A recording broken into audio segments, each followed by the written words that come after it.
خدمت شما ملت نمک نشناس، خانم دکترتون هستم که امروز آمدم که جراحی تنگ شدن واژن رو براتون انجام بدم. بله، تنگ شدن واژن. آخه ما غم و غصه دیگه در زندگی نداریم، فقط قصه‌مون شده تنگ کردن واژن. همه مردم در عراق و لبنان انقلاب کردن، ما در حال تنگ کردن واژنمون و اینجور چیزا هستیم. بله، امروز مریضمون اومدن که تقاضای مخصوصی هم دارن که سگشون هم با خودشون آوردن چون میترسن. قربون بشم. به این میخوام مریضمون بهتون نشون بدم. اومدیم که مریضمون رو واژنش رو تنگ کنیم و یه چند تا سوال داریم. خانم عزیز، آیا شما راحت هستین؟ تنگش کن. خب تنگش میکنم، بخاطر تحمل کنین. و ولی راستشو بخواین قبلا مردم وقتی میزاییدن در و همسایه اصلا هیچ کس خبر نداشت، فقط عمه و خاله و مامانشون خبر داشت. اما شما تنگش کن، خود تحمل کنین و شما خود تحمل کنین، ما تنگش میکنیم. و خاک عالم، شما درد و قصه ای دیگه دیگه نداری، فقط اوکی ببین این خانم پرتو خواهش من وسایل رو بدین، ما اینو تنگش کنیم بره. چرا قوه هم که داریم. خانم اجازه بدید ما وسایلمون رو آماده کنیم برای تنگ کردن واژن این خانم. شما مطمئنی فقط میخواین واژنتون رو تنگ کنین، جای دیگه تون رو نمیخواین تنگش کن؟ وقتی تمام دنیا در حال انقلاب هستن، برادران عراقی و لبنانی ما در حال واژن تنگ کردن هستیم. خواهش میکنم به مطب ما تشریف بیارید.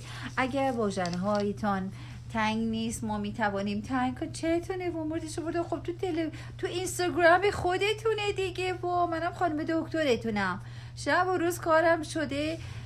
تنگش کن. اصلا همه دم مطب من واسدن دارن داد هوار که تنگش کن. تقصیر من چیه؟ حالا بذاریم ما یه خود از این پیشنتمون سوال کنیم ببینیم آیا راضی هستن. راضی. البته پیشنت ما یه مقداری مثل که ترشحات زیادی داشتن و مثل که خیلی عذاب میکشیدن از واژنشون، مثل که خب دخت و دوز میخواست. البته ما مال ایشونو که نگاه کردیم جوال دوز میخواد. با سوزن معمولی ما نمیتونستیم کار کنیم، بنابراین یه ابزارمون رو امروز آوردیم که بتونیم استفاده کنیم. که خواهش میکنم دوستان به مطب ما تشریف بیارید. تنگش کن. و از این عمل واژن لذت میبرن. میگم یه چند تا سوال کنیم. خانم عزیز، شما دردی چیزی داشتین؟ تنگش کن. ای بابا خب تنگش کرد. از این تنگ نمیشه. و شما اصلا دردی چیزی احساس؟ تنگش کن.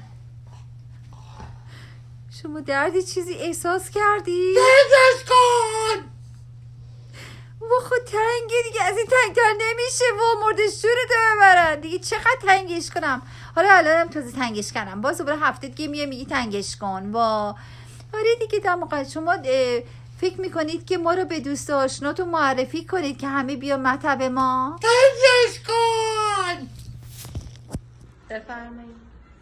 سلام به عزیزانم. الان ما داریم عمل ترمیم و واژینوپلاستی انجام میدیم. مریضمون از این که یک مقدار ترشحات متفاوت و زیاد داشت احساس نارضایتی میکرد و اینکه دوست داشت که واژن مناسبتر و تنگتری داشته باشه که ما تشخیص دادیم که باید ایشون جراحی انجام بدن و الان سر عمل هستیم. مریضمون مشکلی نداره. حالا میخوایم با مریضمون هم صحبتی رو داشته باشیم.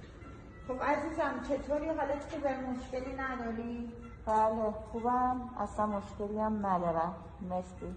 امیدوارم که عمل خیلی خوب باشه. دردی، ناراحتی، چیزی که نداری؟ نه دردی حس میکنم، نه ناراحتیم، هیچ مشکل خوب